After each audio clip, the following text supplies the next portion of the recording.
Hello, this is Anatomy of a Hustler. I'm Cope. And I'm Jenise. And today we are with Andy Duong. Did I say your name right? Yeah, perfect. All right. Amazing. I love it. All right. And today we're with Andy Duong. Chances are, if you've been out in Sacramento, anywhere on K Street, Andy's had some sort of involvement on the design front, the marketing front, just general behind the scenes knowledge of Sacramento at such a deep level. I'm fascinated by it every time I get to talk to him. And we're glad to have you today. Thank you. Thank you for having me. Awesome. It's a treat. Hello, folks. Like and subscribe right now. Leave in the comments something weird. I won't see it. I might answer it. So leave a question and I'll answer it later on after when this publishes. Andy's very willing to share his knowledge and his time as he is today. We're very grateful for it. Open book. Awesome. So I hope you don't mind, but we're going to go back to like your origins. How did Andy Duong start his hustle? Origin story. Yeah. Or what was your first hustle? The first hustle. How about what I think was the trigger to my first hustle? Can we go back before that? Yeah. I want to know the nitty gritty. Because The I've nitty-gritty. known Andy for years now, and I don't even know the origin story. So if we could, So the exclusive. I'll Yeah. give you a treat. I've only told maybe a couple people about this, so it's kind of I don't know how to say this. It's sensitive, okay, but I'm just put it out there, and then you guys can just absorb it the way it is. okay, My parents came over from Vietnam in '75, popped me out, and then we lived in San Jose, decided to go, you know what, we're going to take you away from all the Asian culture and your cousins and family and move you to Granite Bay. And so that was interesting. I was 6 years old. I remember going first grade to hearing this holiday called Halloween, and my mom didn't know anything about holidays, and so I said, "Mom, there's this thing where you have to dress up in costume," and she's like, "What?" She quickly sewed together a cape and sent me to school the next day. Go to school the next day, sit on the bus, and then as I walk out, I notice no one's wearing costumes. She sent me on the wrong day. I didn't know what holiday Halloween was, so I just would. I remember just running around the recess and not staying put so people could make fun of me or go, what the heck was wrong with you? But that's not the embarrassing, that's not the part that triggered me. It was, to tie in, was we were told to do a garage sale type aspect on a Sunday that all the families could be on the recess pavement and sell whatever they wanted to sell. Sure. Told my mother this. My mother... she goes, "Oh, I have an idea," and we end up going to like the San Francisco to buy a bunch of silk flowers, and I had no idea that she had this in her, but she just loved doing layouts of silk flowers. So all night we spent with the green foam thing that you stick the flowers in, and she saw and had write little prices and little yellow tags. I remember distinctively. And then we woke up at 6 a.m. on a Sunday, and we set up shop, put the tables out, we sat there with my mother. And I watched people walk by, and be inquisitive and looking at the price, and then wandering off. And I think we were out there for like 8 hours till about mid-afternoon. I realized not one person had bought anything. And it triggered me. Then I didn't know, but it triggered me to see my mom. I could feel the energy of my mom being upset that she didn't sell one thing that entire night. And I guess they kind of my mother just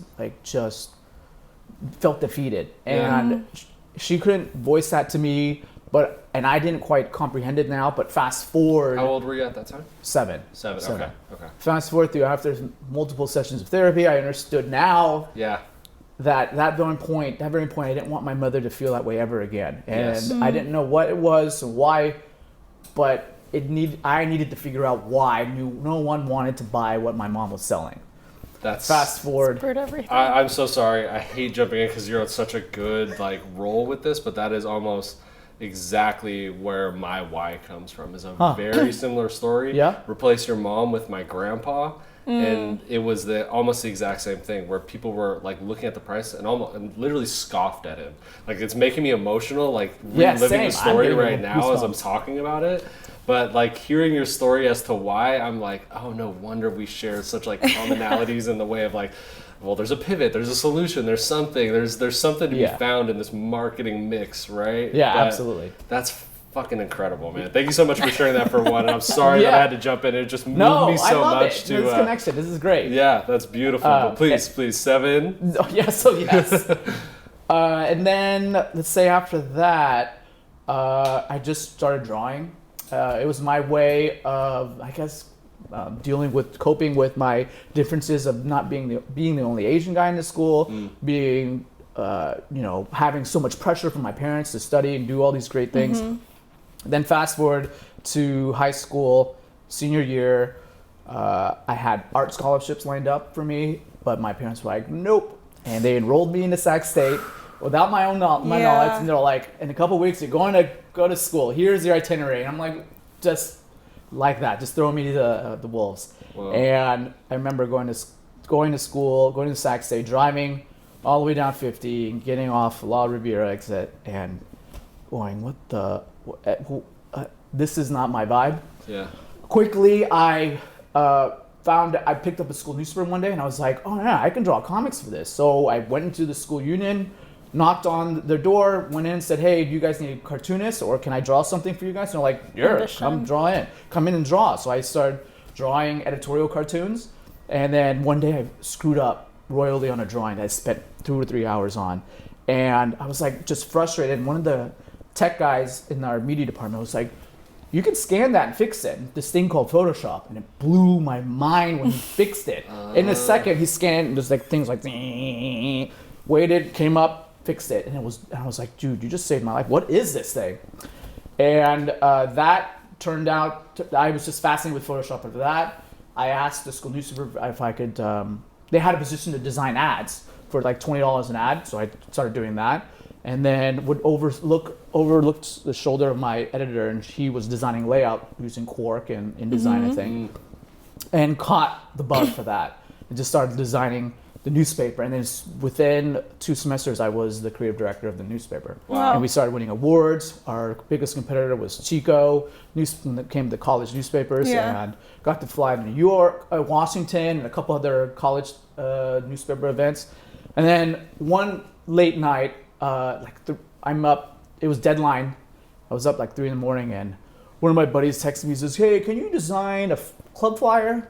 Ooh. And I was like, never tried. I mean, okay. So I take a sexy girl and I put this font on it, and then I put all these weird filters on that font, and boom, 3 hours later, I got paid $45 on the first flyer. Ooh. And it was a nightclub. What year was that? I want to say 2004 or 5. Oh yeah. Not too long ago. And then, not too long ago. And now that was the MySpace days, so I remember formatting things in MySpace.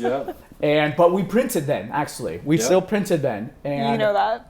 I do. Yeah. I do. And I was just coming out of high school, but that was the intro into me finding parties. So yeah, I'm thinking like, the flyers, print them in the ticket shape, just to like trigger someone's response, and like, oh, this has intrinsic value. Yes. Even though we're slapping this on people's cars. I've been yelled by many people for putting flyers in people's windshields, and fast forward, those people that yelled at me are now my clients. Right. And it was hilarious how that circle comes back around.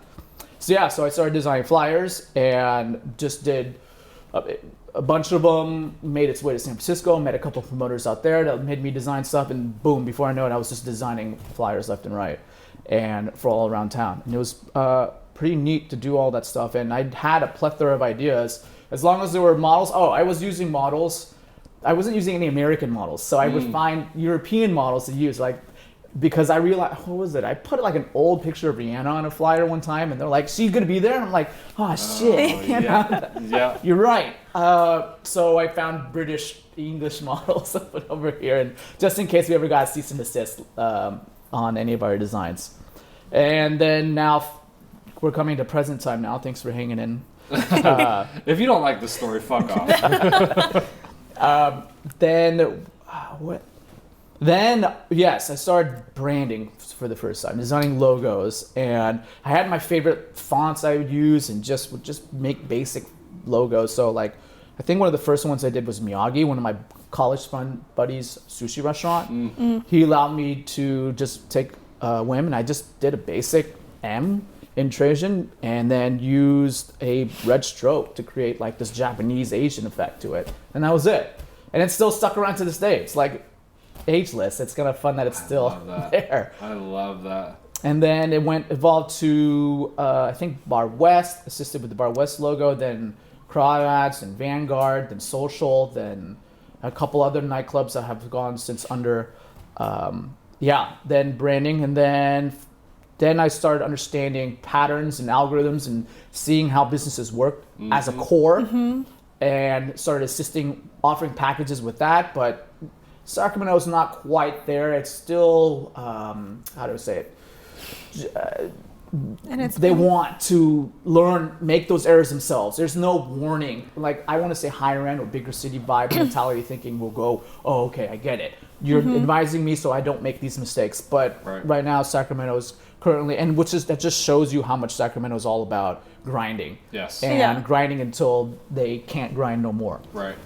And there's respect to that. But I knew that I had to change up my model really quick and not offer them consulting, but step in with starting off with a logo brand. So I always offer all my clients, if I run into someone, I go, hey, let me design your logo. That's the first envisioning of their business and their dream. So I quickly got good at designing logos and designing them quickly. And then from there, the businesses would go, okay, well, I need business cards now because you already did our logo and had the file. Or do our website, or do back then when we had letterhead, we designed letterhead. Letterheads, what are letterheads? Envelopes, who mails things. And then as of recently, one of my buddies showed some of my work, my video on Instagram. I would show designs and marketing stuff, and he offered me a job at Google, and now I'm working at Google. So that's amazing. So here I am. What amazing how long come was up that? story. 20 minutes? But so in between that, you may have seen my work from TikTok, where I went viral with a video during COVID where I sitting here and the game was going on. No one could go to a single game. So I was like, let me play up on this. So I went downstairs to Aviary. If you guys didn't know, I live right above Aviary on K Street. Come by.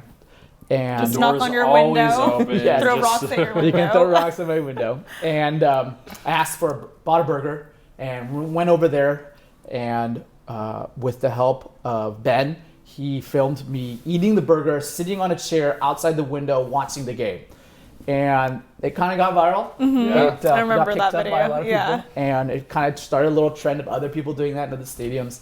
And that's where I get the most recognition, to go back to my famous. It's just that. It's TikTok? You think it's TikTok? It's TikTok, but maybe a little bit of me being around all the time, and you see me, I don't know. He's giving no credit to himself at all. No, being far too humble. But yeah, Andy has always been. Andy was a name and a mystique before I ever met Andy. That's how I feel about you. So interesting. I want to hear that. And it's funny because you're talking about TikTok, and I'm like, oh well, that's just Andy. Yeah. It's such an Andy thing to do that now knowing you, I'm like, yeah, of course it would blow up because it was fucking brilliant. It was funny and well timed and all the things. But before I ever met you, your name was just brought up. And I was like, who the fuck is this Andy guy? I know he does all the flyers, but he does the flyers for, it seems like, everyone. And he does the brands for what seems like everyone. And I just can't go anywhere without hearing this name. And in Sacramento at the time, I'd say we were even more closed-minded. And there was more of this small town, nitty-gritty hustle for the sake of hustle, but also fuck that guy and anyone that works with that guy. And there was almost these camps. And what year is that for you? Oh, yes, shit. God, this was probably 2011, 12-ish. It was very early in the scope of where I'm at now. But I do remember early on, as I was getting more involved in nightlife in Sacramento and hearing your name, and like I said, the mystique, because I had never met you, but I'd heard your name for probably I want to say probably a year and a half until I ever actually finally met you. And then I was like, oh, Okay, cool. That's that guy. Awesome. Now I know this Andy character. Nice. Do you see yourself as like a mysterious person No, who like? absolutely not. When I look at your Instagram, I'm like, this guy is so personable. He's videoing people outside of his window. Oh yeah, Yeah. That has become its own thing, and that was the thing like birthed over COVID, and I had no idea how much it affected people. Yeah. But I realized, people were all cooped up, and there's always activity out on K Street. And so filming funny situations and putting my little angle on them brought little joy to them, and I loved that. And it's gonna be sad when I move from this place, but nonetheless. Whoa. But since that, Okay. who knows? Maybe I'll just have it Airbnb it out, and they can film their own. Okay. All right. Cool. Everyone can have. Can't let their the space go that easy. Yeah. No, yeah, it is a special spot for sure. But to go back to mysticism, Yeah. if that's the right word. The intrigue, the mystery, the man that is Andy Duong. I had a vision of what I was back in the days and how I wanted to be portrayed. And I threw that all out the window. And I realized it's not organic, and I had to be just who I was truly. I think what birthed from the idea of people not laughing at a lot of my videos and jokes that I made. And I went, fuck, and I quickly would take it down. And I realized, no, fuck that. I'm going to leave that up there because I find it fucking hilarious. And if there's a few people that I find it hilarious, that's for them. Right. Fuck anyone else. I can't appeal to everyone. Like I was taught to as a marketing guy. I was taught to appeal to a wide mass audience. But in this case, for me, for my own brand, I should be the voice of who I truly am, post the things that truly makes me laugh, post the things that truly make me evoke a feeling, and not care that other people are not following or like. So I quickly, when I post something, I now know, A, never read the comments, and B, don't care for the engagement factor. Yeah. Just do it for the joy of it. Good. But yeah. So, I've lost my train of thought. So you're not the TikTok guy. You're not the mystery guy. The way that I was introduced to you was there's this guy named Andy. He does logos. If you look up and down Sacramento, you've probably seen his work. And I think that's so impactful because one, you design for like a certain era. Like you're saying, like Miyagi lasted for how many years now? Yeah, we're on maybe 20th year. 20th years? 20 years, geez. Yeah. So that's how long you've had an impact on Sacramento. Yeah, I've never, that only hit me recently of my legacy. Time flies, I guess. And I didn't go seeking out to leave a legacy. I was seeking out to make rent. And Let's talk about that. Let's talk about it, right? Nothing wrong with that. Yeah. I remember the days when I lived lived in the hood off Arden, behind Home Depot. It was a rough neighborhood, Yeah. let's just say, but rent was cheap. I lived in my roommate's laundry room, and it was a large laundry room, so I'll give it that. But I'm a night owl, so I would wake up to these assholes doing their laundry at noon, and I'd go, just be pissed. But they say that you're happiest when you were struggling a little bit, and I feel that that's very true. So all those entrepreneurs out there struggling, embrace this, embrace it, yearn it to a degree where it fires you to get out of the situation, and that's what I did. It got right after that. I think all of my roommates moved out. So I was the last one in, and I guess it was time for my time to leave. And I met a guy named Baymiri. He is a local developer in Sacramento. Met him at the nightclub. One huge thing about the nightclub is the networking. And he's like, hey, I'm building a new apartment in Midtown. I have an extra spot left over. You want it? I'll give you a deal on it.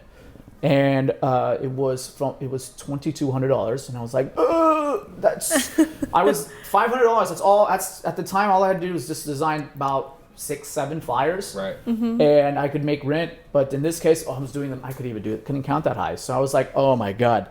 But I just had to leave my predicament and B, this opportunity to live in a nice place in the middle of Midtown. Yep. I was living, in that North Sac area for the longest time, but now, all right, let's just immerse myself. And I was so worried that I was not going to make rent. $2,200 per one person was inconceivable to me. Oh yeah. Luckily, he also was building businesses below it. One of them was Orchid Thai, and they needed marketing help. And so I was like, hey, I can do help for you. I'll design your logo, menu, and all that stuff. And then all of a sudden, boom, that was an extra, $1,000 a month to run all their social media, designing and branding. And I was like, okay, so if I can get a client that pays me $1,000, I just need 2 clients to pay me $1,000, and I can make rent and a little bit more along with nightclub stuff. And then I went, all right, so if I wanted to be 6 figures, that's all that was in my head, was 6 figures. Yeah. Then I just need 10 clients to pay me $1,000. And that's just walked around my block, I could find 10 clients. And as soon as it was that, and then at the peak, I had 20 clients paying me $1,000 each, and that was just overload. But I was like, yeah, I'm fucking rich. Were you still doing all the work yourself too, or were yes, you like just me. It was just me. I had maybe an intern here and there, but it was mainly just me. Being a workaholic saved me from going all the after parties. I went out to the nightclubs, enjoyed, shook hands, networked, but the after party, I was like, oh no, I got to go back to work. So that saved my ass for sure. Yeah. And then quickly realized I was getting burnt out. It was like cool to say I made $200,000 a year, but I was getting burnt out. So quickly pivoted and went to why don't I just charge one client $2,000? Cut my workload in half. And that mentality shaped a lot of. I had to bring more value, obviously, to change than to change to the 2000 thing. So then I also offered website design, and that's when Wix and the other websites and build your own were perfect because I could charge. People were still dialed into that $2,000-$3,000 per website, even if not more, for a site that costs out of the pocket $150 or whatever a year. And all it is just replacement of JPEGs of the logos and stuff. So that aspect of offering websites also changed and brought more money into my business. But yeah, so then from there, lived there for 3 years, helped build a couple restaurants and bars around that area. And then the Bay Aviary built this K Street block. He knew that the stadium was coming in, so he already bought this area. This dilapidated area, it was just run down. This was not a great area, now. definitely not by any stretch what it is right now. This was a ghost town, and this was not an area of Sacramento you wanted to be in at night. No, the lights went out, the sun went down, you escaped this area. Correct. And so he saw something, and I was like, and he let me tour this place, and I fell in love with this apartment and the bricks and all that stuff. And so he gave me a deal to live here, and in turn, I would help out the restaurants. And then in this area is the bank, so I helped them do the branding and marketing, the initial startup for that, and then helped out El Rey, and helped out Tiger, helped out what else is it? Helped out the guys at Darling Aviary with some marketing ideas and making commercials and fun little videos for them. And then now here I am. I feel like this chapter, my downtown chapter is closed, and I might have to reconfigure, maybe go to another part of town, maybe go back to Midtown, or maybe suburbs, but I'm not a suburb guy. So could not imagine Andy in the suburbs. Could not. I want chickens though. That much I do want. And I think there's urban chicken laws. I don't know. Anyone who knows, please leave them in the comments. Right. So you talked about it a lot, and that's not to say how dare you, as much as it's damn, where do I jump in at? But I think what stood out to me the most is that oh shit factor of saying yes and jumping in and being forced to level up.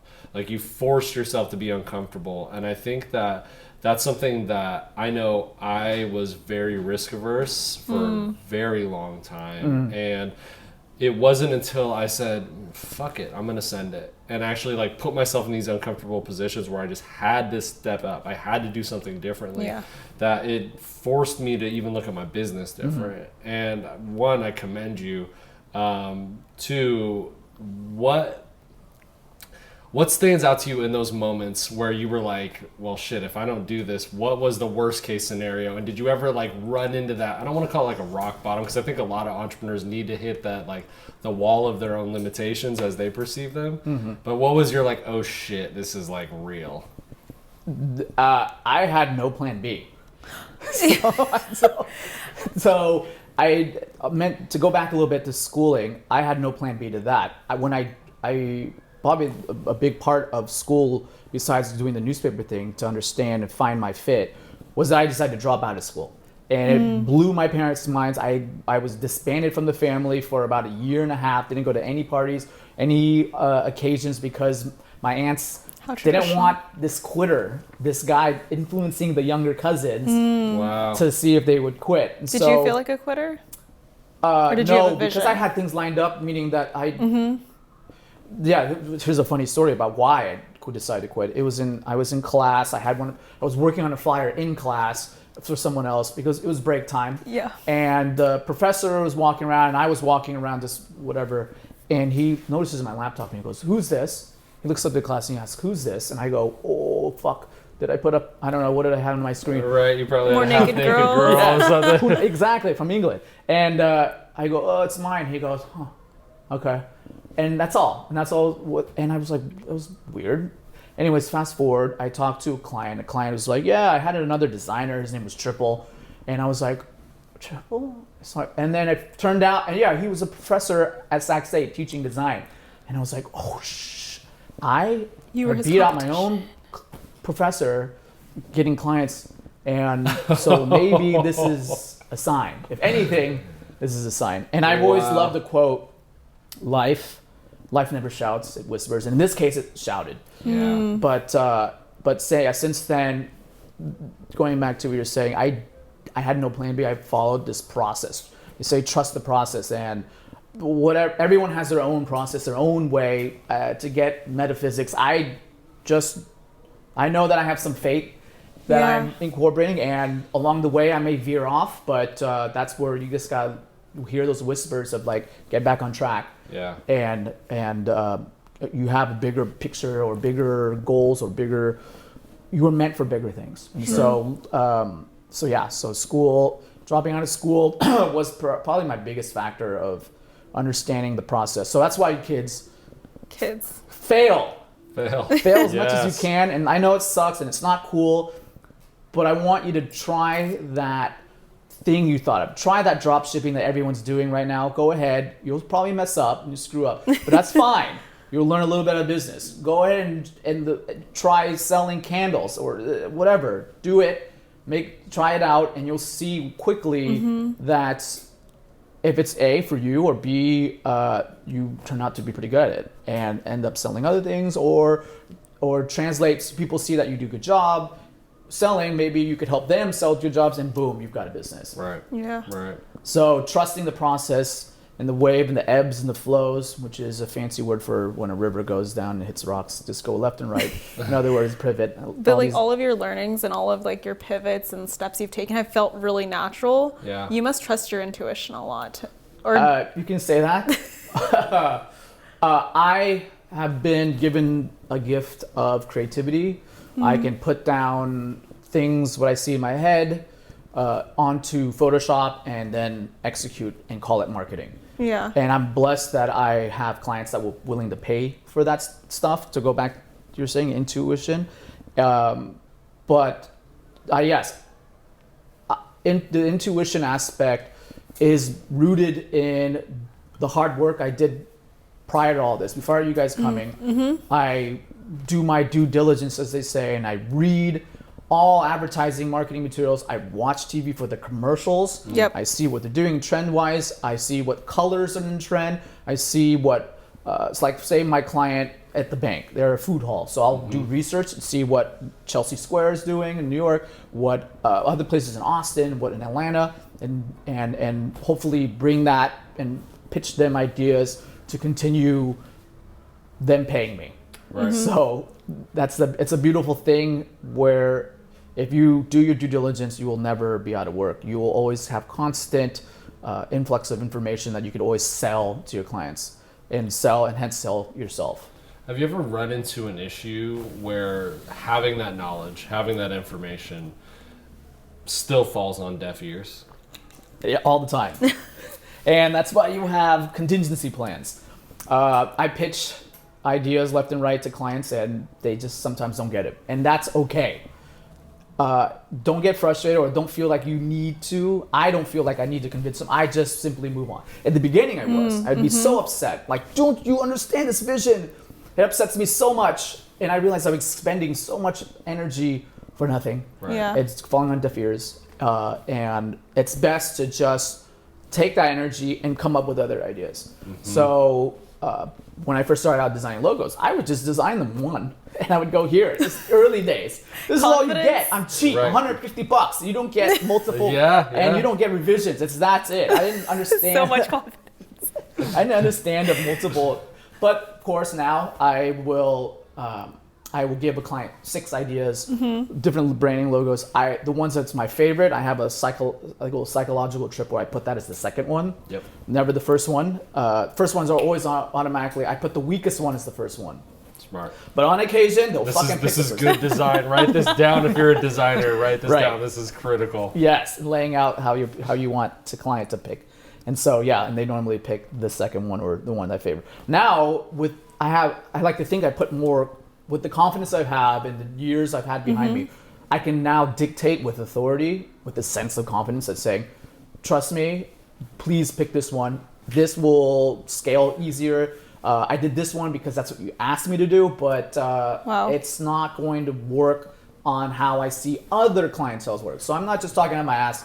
Right. Saying this is what you should do. This is what success I have seen in other markets.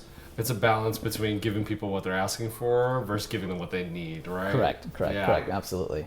Yeah, that's a hard line to find without like then having to over explain yourself. And Correct. I think that authority really speaks volumes as to how you can confidently say, trust me on that. Please, Yes. please. And also finding the clients that understand who you are, Right.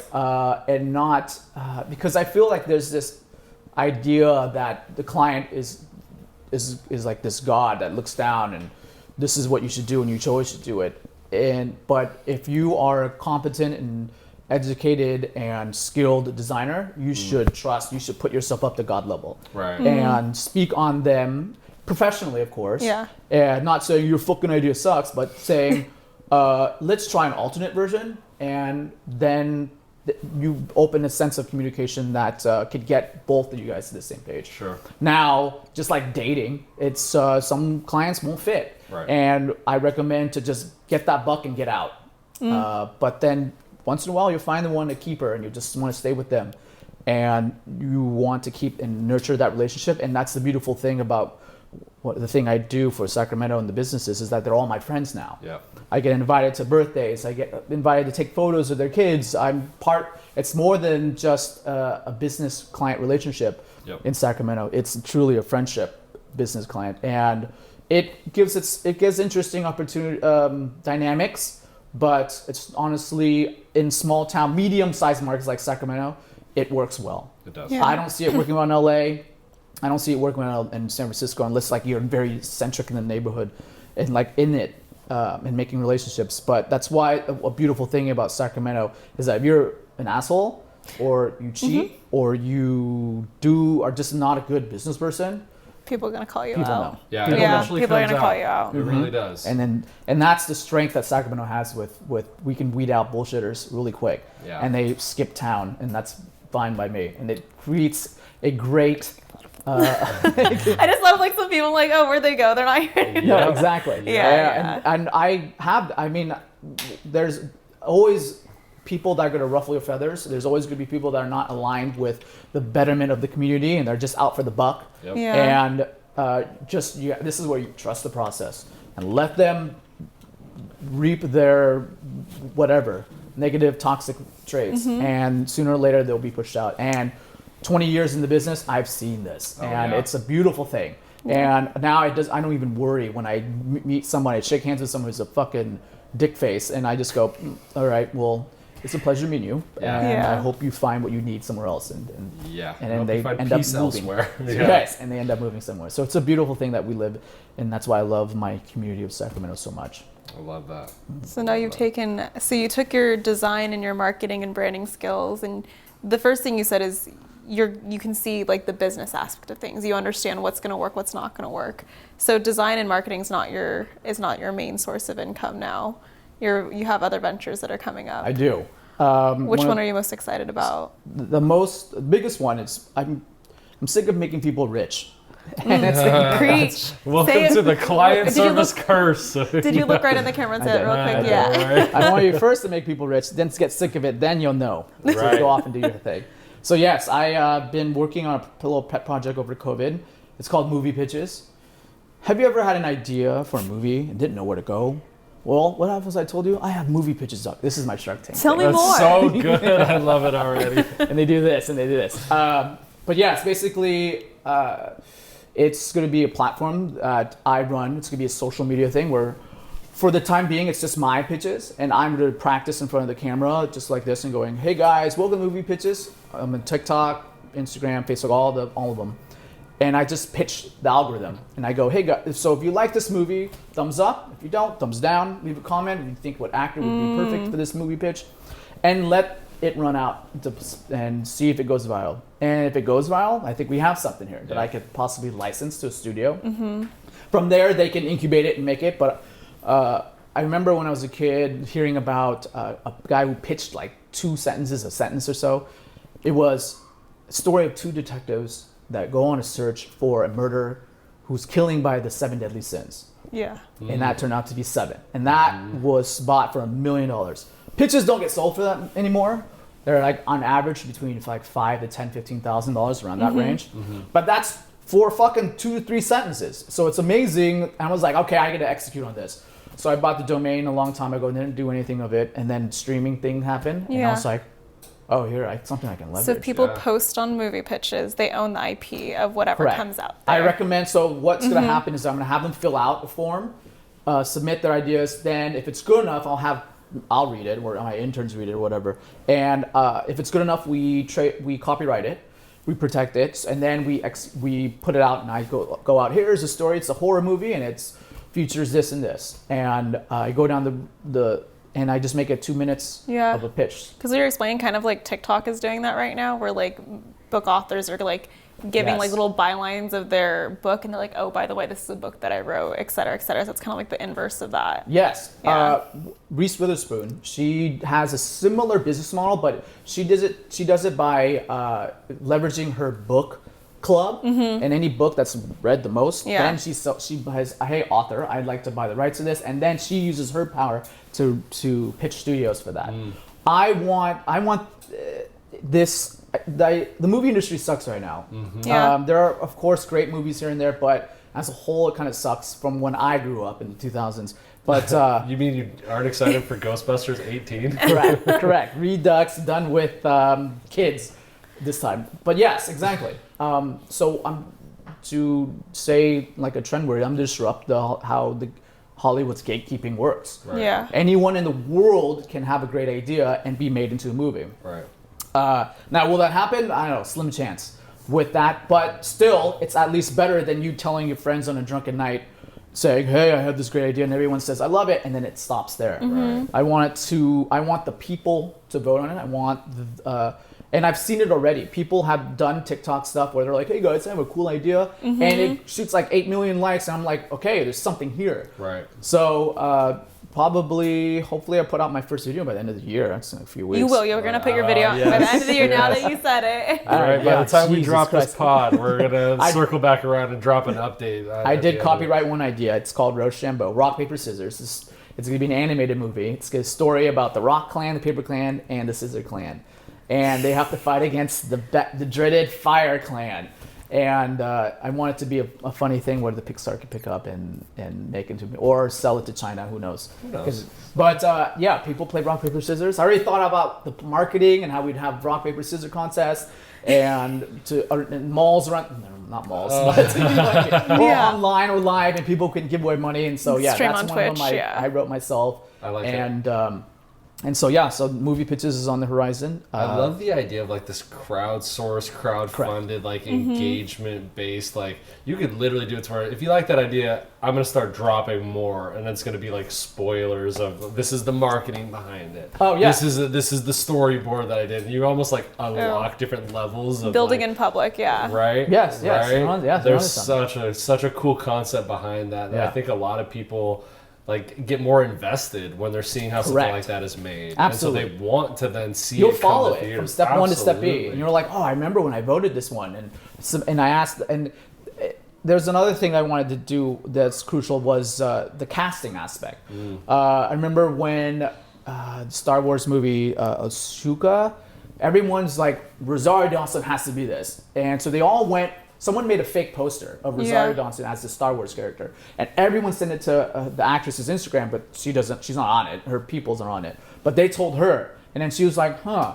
And then Disney said, hey, everyone likes you on this role. Do you want to be? And she's like, yeah, fuck yeah. Yeah, right. And so the idea is called fan casting, and I was like, okay, maybe I can incorporate this in the movie pitches. Yeah. So not only do people love the idea that wants to be made, an original idea, whatever, but also cast it themselves, basically democratizing the creative movie aspect, and no longer having the gatekeepers of Hollywood today telling us what they think is the movie they would watch. Right. So, but with streaming, I think them being competitive, I feel that I might have a good chance of just showing this idea, implementing a couple ideas, and then selling the concept as a whole to a studio and let them run with it. Or, like I've seen episodes of Entourage, shelf it just to keep it away from other competition, which I'm okay with if I get paid with, but I have other domain names that I can execute these things. There we go. There we go. I can leverage, There we So go. yes, and besides that, I just opened up a gas station, an elevated convenience store in It's Natomas. open already? What's that? It's already open? It's open. It's called Maiden Market. It's located right off Arena Boulevard in Natomas. It's going to be it is a elevated convenience store experience. We want it to be like the middle ground from a gas station between a gas station and a Target. And we were selling all the necessary things that someone needs, like makeup or things that you don't normally find in a gas station. Better, healthier food options, a sitting area so you can sit and charge your car. We have a charging port as well. And it's a concept that I think that we borrowed from the East Coast, where I think it's called Wawa. People, it's just a better. We know in the West Coast as gas stations being scummy and dirty, and like you quickly go in and get out. Yeah. This you want to hang out, so it's like this really large space that people can come in, shop around, get the quick necessary items, and then just bounce out or sit and chill. Everything you do, I think you can see a path to success because the concept is so strong. Is that how you like pick which projects you want to do? No, no. I pick How do you pick because the of projects? opportunity. Opportunity. My friend said, "Hey, you want to go on this project?" And I was like, "I know shit about convenience stores. I know. I've been carless for 7 years, so I'm not your ideal." But he trusted me with the business sense that I had, the business foundation I had that I could implement there. Sure. And quickly, I went to a convention and a gas station convenience center, which is wild. Absolutely. There's a couple. Just like how restaurants have a certain delivery services, same with convenience stores. And it's everything you imagine. You walk right in, sugar everywhere. Freaking candy, beef jerky, cigarettes. It's like this plethora of just, I don't know. And it was fun. I only found like maybe 2 stands that sold hot, cold, or fresh foods. But we plan to change that by shopping around. We have a kitchen that we want someone to lease and make their own sandwiches or chicken or something small. We're still figuring that aspects of the food aspect. But yeah, opportunities fall in my lap and I just go, is this life whispering? Whatever, I'll do it.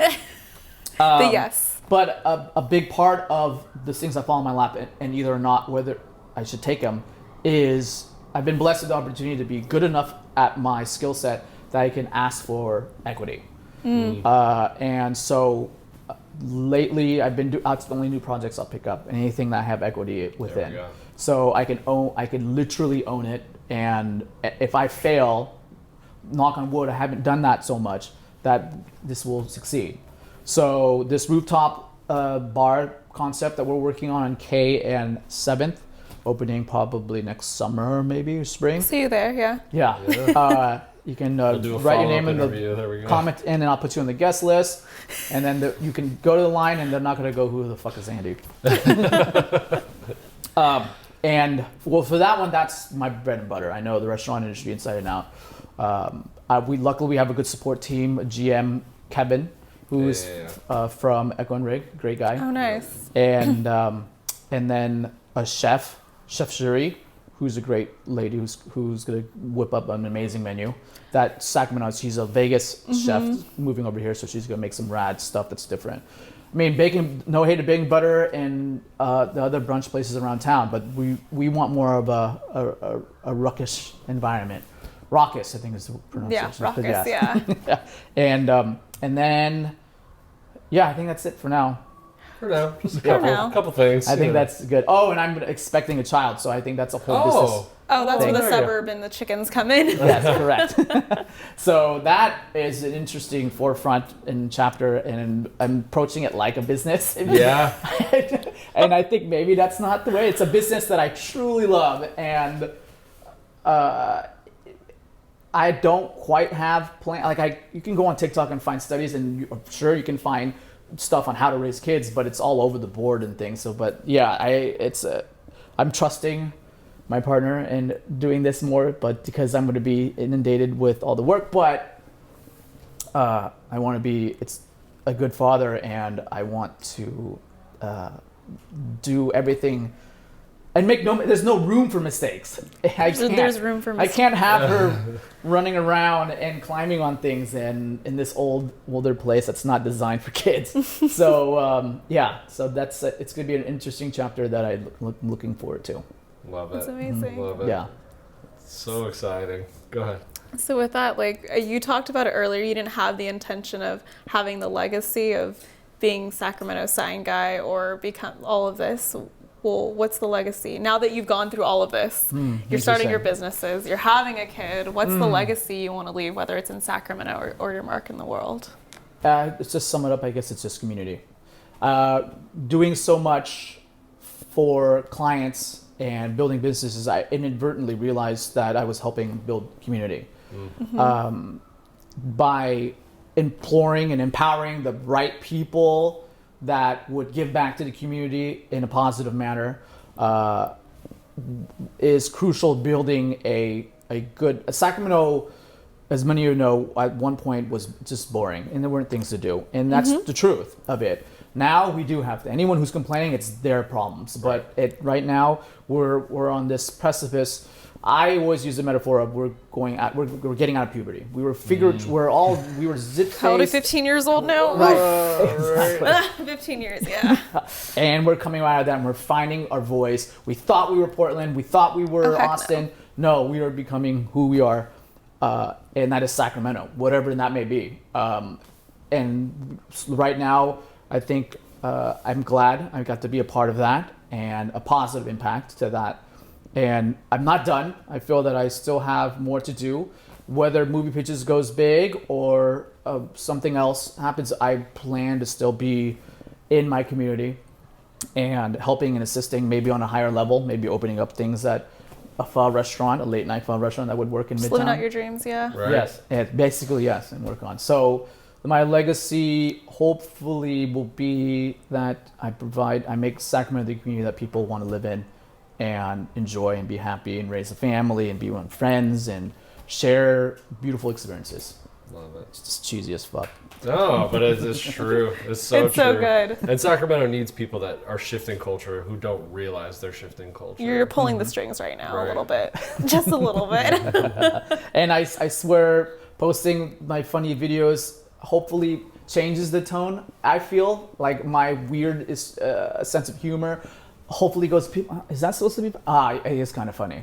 I don't know how to explain it, but it's like everyone has their own style of humor, but I hope that our being sarcastic but yet being supportive is more of the voice than being insulting and negative and toxic. Right. You could still film. I don't know. I'm getting too deep with this stuff, but go and follow me at Andy Like This, and you can get an idea of the tone I want my city to have. Awesome. And then bringing it down to the closeout, I would say, as we're trying to wrap it up a little bit, what would you define a hustler as? A hustler is an asshole but an asshole who knows what they want and is willing to sacrifice the pleasures in life to execute their dream. A hustler is a naturally innate entrepreneur. And that entrepreneur aspect is to have a purpose, and B, I'll bring back this word again, community, and to help out the community. I think those two together makes you a solid hustler. And doing that, you build a network and a community of other hustlers that hopefully you will be intertwined with and help build a better environment and creative and whatever world you see. Whatever the hell you want, right? Right. Love Exactly. it. Great. That's it. Okay, good. That's Anatomy of a Hustler. Right on. Well, That's no, Anatomy of a Hustler. I was gonna say actually before we call it there. So sorry, we're gonna have to do some movie magic, and it's not gonna Editing. be like a quick edit. Ruin the shot. We're still in this. Reroll. What advice would you give for someone that is following in your footsteps per se? You could say they're essentially following Like being a your footsteps. designer or just being an entrepreneur? I think that the capacity to go from designer to marketing is a leap, because I think it's really easy to be good at one and then own that specialty, especially when it comes to art and design. Yes. And to really be rooted in that. But for you to have the optics to be like, well, I can do this, and if I know a flyer, and I know this, and I know trend, to make that leap, I would say, any advice that you would give for someone that's maybe pursuing a similar path? Yes, my advice is fuck Canva. 'Cause, yes, the design world, the creative world is changing dramatically as we speak with AI stuff, DALL-E stuff, and robot learning. Design and photography and creative aspects are becoming just like, I don't know, this. The word I want to use is clusterfuck. It is. It's the Wild Wild West right now, and that's fine. A lot of people, as a designer, I would make sure that you get good at other things. So I was blessed with being an illustrator, so I was able to illustrate my views and made myself stand out from other designers. I was also quick. I would work expediently fast, and I would purposely sit on things because I was getting paid by the hour to meet the hourly threshold that would make the job viable. But yes, for designers, to be honest, anyone in the creative world, it's best to be versed at a couple things. Jack of all trades a little bit, but still focus on one thing that you stick out from the rest.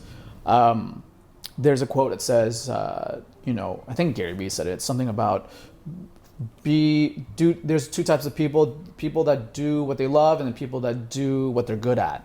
And that made me think about that. And I was like, but then I think as entrepreneurs, we're blessed to do both. And so being good at, say, photography, also understand the business aspect, also understand to leverage how to build websites. For that, maybe build a photo album book thing that you could still have another revenue stream. As a graphic designer, offer logo designs, offer invitation designs, and then leverage into business to websites again. So yeah, it's simply, there's not one trick pony anymore. You have to do multiple things because you're up against me. There you go. So in order to take my clients away, you have to be better than me, and I hope that drives a few of you guys to do is just to go out there, because I'm stepping back. So there's a shit ton of clients out there that's available for you. Making some room for the new ones. Exactly. And I look forward to seeing the next generation come up, and I'm going to critique them and be friends with them. And if you guys need a mentoree, I can help out here and there. Do we just DM you? You can just simply DM me. Yeah. Send me a meme, and if I laugh, you win. You're in. Yeah.